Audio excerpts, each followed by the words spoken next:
Job 38 verse 1 to 41. Were you there? Who are you to question my wisdom with your ignorant, empty words?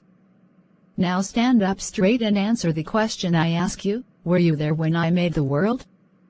If you know so much, tell me about it. Who decided how large it would be? Who stretched the measuring line over it? Do you know all the answers? What holds up the pillars that supports the earth? Who laid the cornerstone of the world? In the dawn of that day the stars sang together, and the heavenly beings shouted for joy. Who closed the gates to hold back the sea, when it burst from the womb of the earth? It was I, God, who covered the sea with clouds, and wrapped it in darkness. I marked a boundary for sea, and kept it behind bolted gates. I told it, so far and no farther.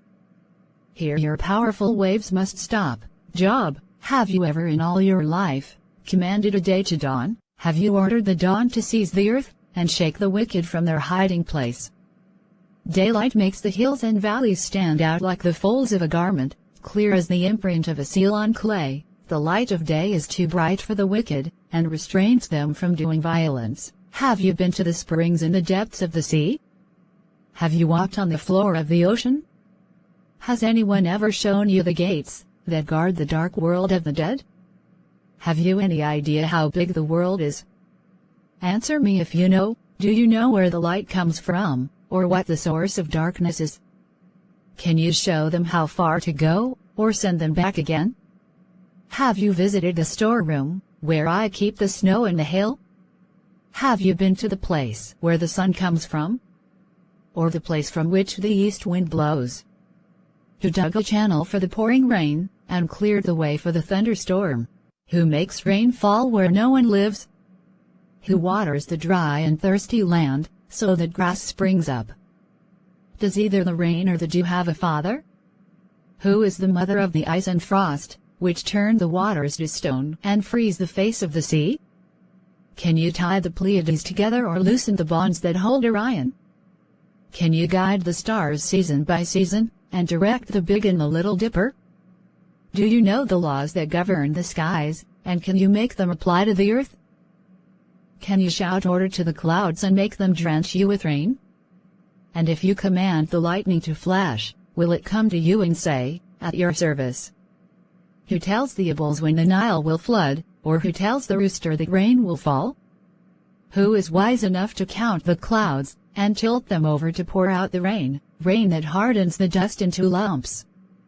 Do you find food for lions to eat, and satisfy hungry young lions, when they hide in their caves, or lie in wait in their dens?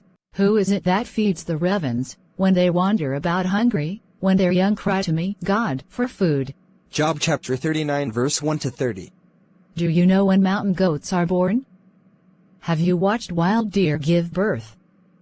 Do you know how long they carry their young? Do you know the time for their birth?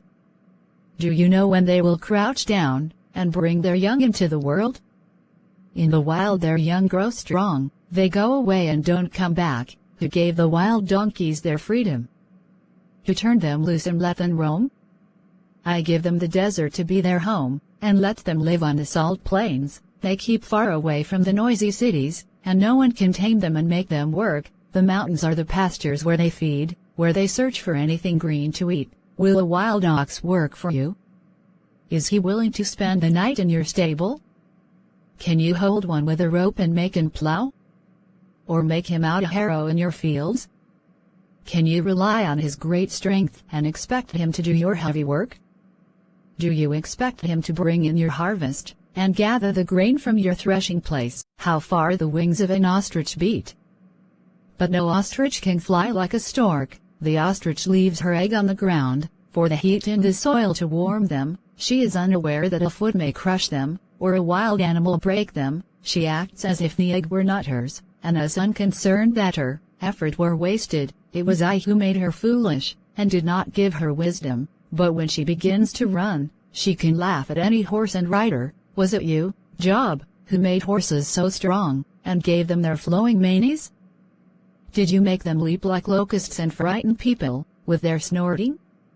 They eagerly paw the ground in the valley, they rush into battle with all their strength. They do not know the meaning of fear, and no sword can turn them back. the weapon which their riders carry, rattle and flash in the sun, trembling with excitement. The horses race ahead. When the trumpet blows, they can't stand still. At each blast of the trumpet they snort. They can smell a battle before they get near, and they hear the officers shouting commands. Does a hawk learn from you how to fly, when it spreads its wings towards the south? Does an eagle wait for your command, to build its nest high in the mountains?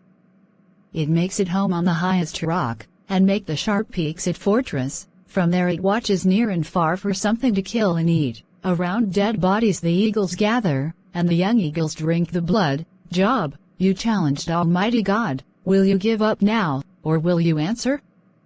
I spoke foolishly, Lord, what can I answer? I will not try to say anything else. I have already said more than I should. Then out of the storm the Lord spoke to Job once again. The Lord went on to ask Job questions, and of course he didn't answer. None have an answer. We as humans do feel frustrated, but God promised to make it right at the end. You can go ahead and read Job to the end, see how God blessed him in the end. You know, we as humans don't really know the ways God operates. We only know what we feel, not what really is. We have questions and answered questions at that.